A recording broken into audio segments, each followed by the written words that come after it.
പ്രിയമുള്ളവരെ, നമ്മളെ ഇടയിൽ കണ്ടുപോന്നിരുന്ന ആചാരാനുഷ്ഠാനങ്ങളിൽ നിന്നും വിഭിന്നമായിട്ടുള്ള ചില ആചാരാനുഷ്ഠാനങ്ങൾ, പിതാമഹന്മാർ കാണിച്ചു തന്ന ആചാരങ്ങളിൽ നിന്നും വ്യത്യസ്തമായിട്ടുള്ള ആചാരങ്ങൾ നമ്മൾ കണ്ടു വരുന്നുണ്ട്.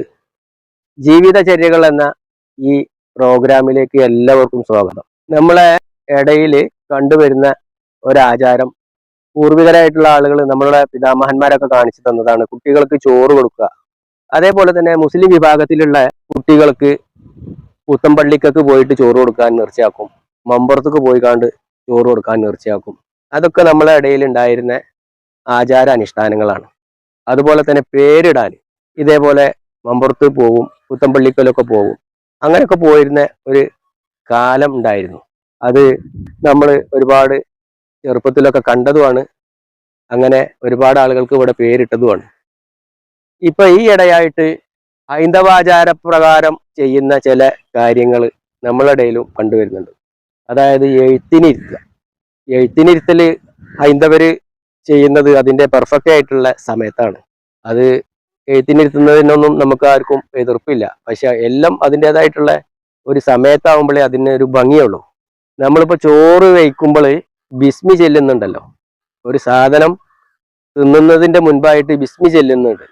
ആ ബിസ്മി ചെല്ലല് രണ്ടുരുള തിന്നതിന്റെ ശേഷമല്ലല്ലോ. അപ്പൊ എഴുത്തിനിരുത്തുക എന്ന് പറഞ്ഞാല് ഹൈന്ദവര് എഴുത്തിനിരുത്തല് ആ ഒരു കുട്ടിന്റെ ചെറിയ പ്രായത്തിലാണത്. ചെറിയ പ്രായത്തിൽ എന്ന് പറഞ്ഞാല് അവര് എഴുത്തിനിരുത്തല് പറഞ്ഞാല് ചെറിയ കുട്ടികൾ, ഒരു 3 വയസ്സ് 2.5 വയസ്സ് ഒക്കെ ആയിട്ടാണ്. അവരുടെ പ്രഗത്ഭരായിട്ടുള്ള ആളുകളെ കൊണ്ടാണ് അവർ എഴുത്തിനിരുത്തല്.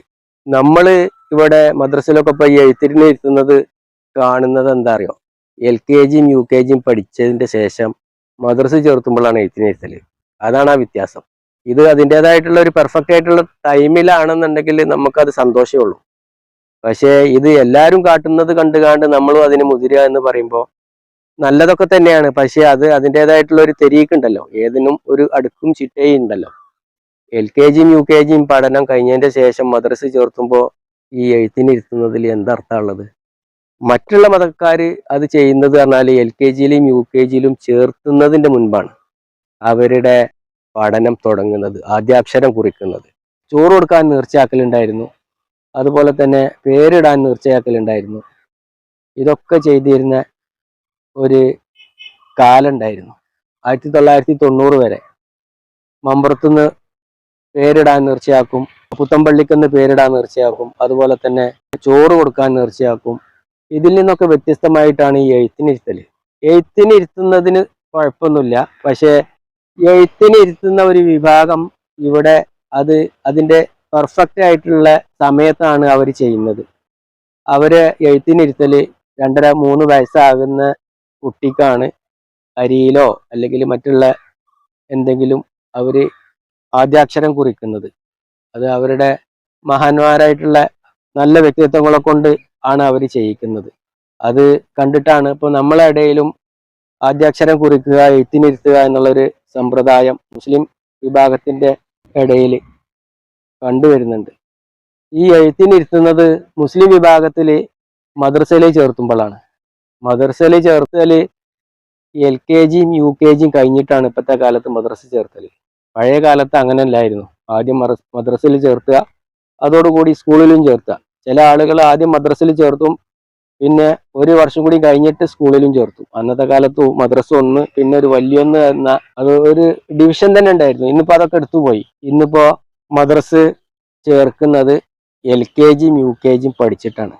ഈ LKG UKG പഠിച്ചൊരു കുട്ടിക്കാണ് ആദ്യാക്ഷരം കുറിക്കുന്നത്. അവിടെയാണ് ഇവിടുത്തെ വിരോധാഭാസം വരുന്നത്. മറ്റുള്ള മതക്കാരി എഴുത്തിനിരുത്തുക എന്ന് പറഞ്ഞാൽ 2.5 വയസ്സ് 3 വയസ്സ് 3.5 വയസ്സിന്റെ ഉള്ളിൽ അത് ആദ്യാക്ഷരം കുറിക്കുക എന്ന് പറഞ്ഞാൽ അത് ആദ്യാക്ഷരം തന്നെ കുറിക്കുന്നത്. ജനിച്ച കുട്ടികൾക്ക് സംസം വെള്ളവും അതുപോലെ തന്നെ കാരക്കന്റെ മധുരവും തൊട്ട് കൊടുക്കുന്നത് പോലെ, ബാങ്ക് ഇഖാമത്ത് വലതേ ചെവിയിലും ഇടതേ ചെവിയിലും കൊടുക്കുന്നത് പോലെയുള്ള ഇത് പറഞ്ഞാൽ അത് ആദ്യത്തേതാണ്.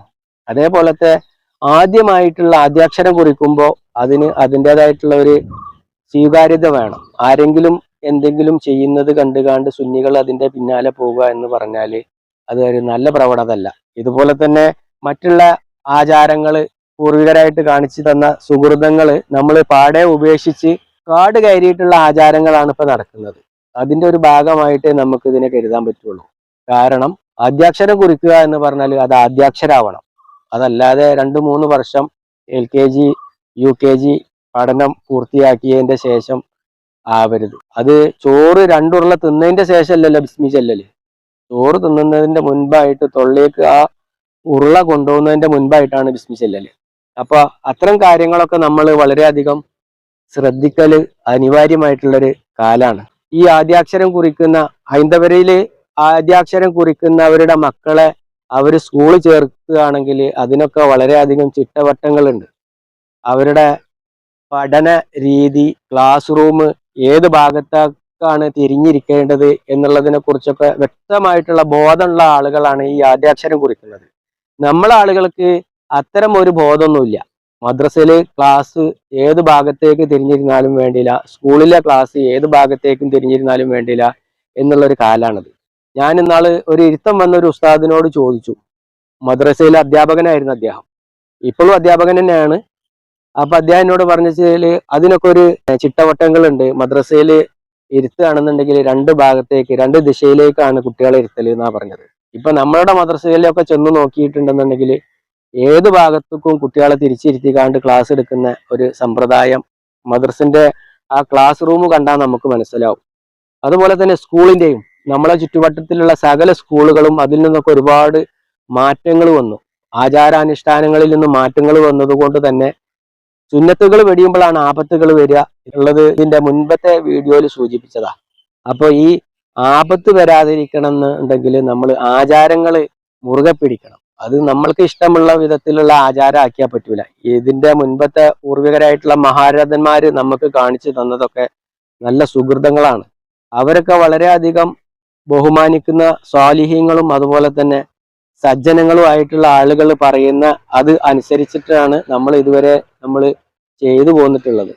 അപ്പോൾ ഇത്തരം കാര്യങ്ങളൊക്കെ വളരെയധികം നമ്മൾ ശ്രദ്ധിക്കേണ്ട കാലം അതിക്രമിച്ചു പോയി. അപ്പോൾ നമ്മളെ ഇടയിൽ ഈ എഴുത്തിനിരുത്തുന്ന മതവിഭാഗത്തിൻ്റെ ആളുകൾ എഴുത്തിനിരുത്തുക എന്നുള്ളത് മാത്രമല്ല ശ്രദ്ധിക്കുന്നത്, അവരുടെ മക്കളെ വിദ്യാഭ്യാസ സ്ഥാപനങ്ങളിലേക്ക് പറഞ്ഞയക്കുന്നതും വളരെയധികം ശ്രദ്ധാപൂർവമാണ്. അവരെ മക്കളെ പഠിപ്പിക്കുന്നത് ഇതര സ്ഥാപനങ്ങളിലായാൽ ഈ എഴുത്തിനിരുത്തുന്ന ആചാരങ്ങളെ പോലെ തന്നെ ബന്ധപ്പെട്ടിട്ടുള്ളതാണ് ഇതിൻ്റെ ചിട്ടവട്ടങ്ങളായിട്ടുള്ള വാസ്തു നോക്കിയിട്ടുള്ള സ്ഥാപനങ്ങൾ, അതിൻ്റെ ബിൽഡിങ്ങിൻ്റെ നിർമ്മാണം, അതുപോലെ തന്നെ ക്ലാസ് റൂമിൻ്റെ ദിശ തിരിച്ചു കാണ്ടുള്ള ഇതൊക്കെ. അപ്പോൾ അതിലൊക്കെ പഴയ കാലത്ത് നമ്മൾ പഠിച്ചിരുന്ന സ്കൂളുകളിലൊക്കെ 2 ദിശകളിലേക്ക് മാത്രമേ തിരിഞ്ഞിരിക്കാറുള്ളായിരുന്നു, ഒന്നുകിൽ കിഴക്ക് അല്ലെങ്കിൽ വടക്ക്. ഇന്നൊക്കെ അപ്പോൾ അതിൽ നിന്നൊക്കെ ഒരുപാട് വ്യത്യസ്തമായിട്ട് നമ്മളുടെ സ്ഥാപനങ്ങളോ അടുത്തുള്ള സ്ഥാപനങ്ങൾ മുസ്ലിം വിഭാഗത്തിൻ്റെ സ്ഥാപനങ്ങളൊക്കെ തെക്കോട്ട് അതുപോലെ തന്നെ പടിഞ്ഞാറോട്ടൊക്കെ തിരിഞ്ഞ് നിന്നിട്ടുള്ള ക്ലാസ് റൂമുകളുണ്ട്. അവിടെ ഇതിൻ്റെയൊക്കെ സ്റ്റാൻഡേർഡിൻ്റെ കുറവ് എഴുത്തിനിരുത്തിയതിൻ്റെ ശേഷം കുട്ടികളെ പഠിക്കാൻ അയക്കുന്ന സ്ഥാപനങ്ങൾ അത് കൂടുതലും രാമകൃഷ്ണ മിഷൻ ഹൈസ്കൂള്, അതുപോലെ തന്നെ NSS കരയോഗത്തിൻ്റെ സ്ഥാപനങ്ങൾ, അതുപോലെ തന്നെ ചിന്മയ വിദ്യാലയം, വിവേകാനന്ദ, മാതാ അമൃതാനന്ദമയിൻ്റെ സ്കൂളുകളൊക്കെ ഇതിൻ്റെ വാസ്തു നോക്കി അതുപോലെ തന്നെ അതിൻ്റെ ക്ലാസ് റൂമിൻ്റെ വലിപ്പങ്ങൾ അതുപോലെ തന്നെ അതിൻ്റെ ദിശകളൊക്കെ നിർണയിച്ചിട്ടാണ് ഈ സ്ഥാപനങ്ങളൊക്കെ ഉണ്ടാക്കുന്നത്. അത്തരം സ്ഥാപനങ്ങളിലൊക്കെ പഠിപ്പിച്ചാൽ കുട്ടികൾക്ക് നല്ല സ്റ്റാൻഡേർഡാണ്, കുട്ടികൾ നല്ലോണം പഠിക്കും, വിദ്യാലയം നല്ല ഉഷാറാണ് എന്നൊക്കെ നമ്മളിങ്ങനെ പറഞ്ഞ് നടക്കുക. എന്നിട്ട് നമ്മൾക്ക് ഇത്തരം അടുക്കും ചിട്ടയുള്ള നിബന്ധനകളൊക്കെ പരിഹസിക്കുന്ന വിധത്തിലാക്കുക. അതൊക്കെ പറഞ്ഞാൽ വളരെ കണ്ടുവരുന്ന ഒരു കാലഘട്ടമാണിത്. ഇപ്പോൾ ഇതിനൊക്കെ വിമർശിക്കുന്ന ആളുകളൊക്കെ മക്കളെ പറഞ്ഞേക്കുന്ന ഒരു സ്ഥാപനമാണ് കോട്ടക്കലാരി വൈദ്യശാലയിൽ BAMS bachelor of ayurvedic medicine.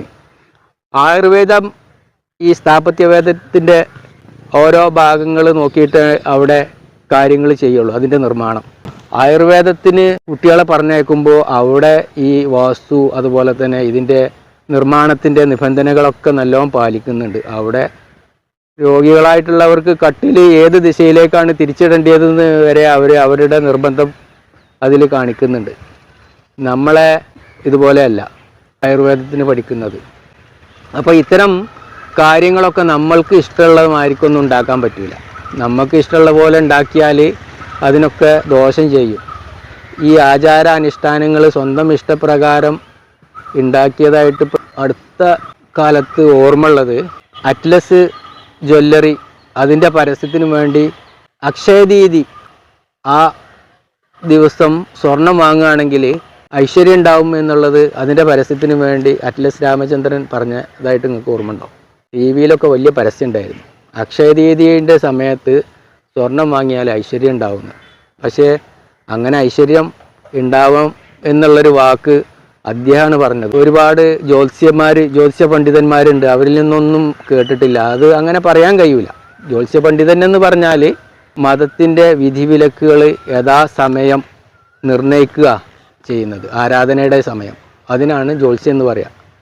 അപ്പോൾ ഇത്തരം കാര്യങ്ങളൊക്കെ നമ്മളെ ഇഷ്ടത്തിനാണ്ട് ചെയ്താൽ വേദഗ്രന്ഥങ്ങളിലുള്ളതൊക്കെ ദൈവികമാണ്. അത് ചിലതൊക്കെ ജനങ്ങൾ മാറ്റത്തിരുത്തലുകൾ വരുത്തിയിട്ടുള്ളൂ. വേദഗ്രന്ഥങ്ങൾ, എല്ലാ മതക്കാരുടെ വേദഗ്രന്ഥങ്ങളും അതിലുള്ളതൊക്കെ ദൈവികമായിട്ടുള്ള കാര്യങ്ങളാണ്. അക്ഷയതീയതിയുടെ അന്ന് സ്വർണം വാങ്ങിയാൽ ഐശ്വര്യം കൂടും എന്നുള്ളത് അറ്റ്ലസ് ജ്വല്ലറിൻ്റെ പരസ്യത്തിന് വേണ്ടി പറയുന്നത് കേട്ടിട്ടുണ്ട് അന്ന്. പിന്നെ അവസാനം ഇത് കൂപ്പ് കുത്തിയപ്പോഴാണ് നമ്മളെല്ലാവരും മനസ്സിലാകുന്നത്.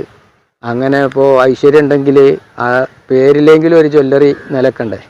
അത് കൂപ്പ് കുത്തി പൂട്ടിപ്പോയി. അദ്ദേഹമാണെന്നുണ്ടെങ്കിൽ ഒരുപാട് കടബാധ്യതയിൽ കുടുങ്ങിയൊക്കെ ആകെ കഷ്ടപ്പെട്ടിട്ടാണ് നമ്മൾ കണ്ട് പോകുന്നത്. നമ്മൾ ഏതൊരാചാരങ്ങളും നമ്മൾ ഇല്ലാത്ത ആചാരങ്ങൾ ഉണ്ടാക്കിയാൽ അതിന് ഒരുപാട് ദോഷം ചെയ്യും. ഇതിനൊക്കെ തല വെക്കണം. കാരണം തല വെക്കാൻ നമ്മളെ കൊണ്ടൊന്നും കഴിയില്ല. സാധാരണക്കാരായിട്ടുള്ള ആളുകൾക്കൊന്നും ഇത് തല വെക്കാൻ കഴിയില്ല. ആചാരാനുഷ്ഠാനങ്ങൾ ഉണ്ടാക്കുക എന്ന് പറഞ്ഞാൽ സ്വാലിഹീങ്ങളായിട്ടുള്ളവരും സജ്ജനങ്ങളും അതുപോലെ തന്നെ സമൂഹം അംഗീകരിക്കുന്ന ആളുകളാണ് ഇത് ഉണ്ടാക്കുന്നത്. അതല്ലാതെ തന്നിഷ്ടപ്രകാരം ആരും ആചാരാനുഷ്ഠാനങ്ങൾ ഉണ്ടാക്കുന്നില്ല. ഇവിടെ ഇപ്പോൾ നിലവിലുള്ള ആചാരാനുഷ്ഠാനങ്ങൾ പാലിച്ചു പോന്നാൽ മതി, അതിനാർക്കും തയ്യാറല്ല.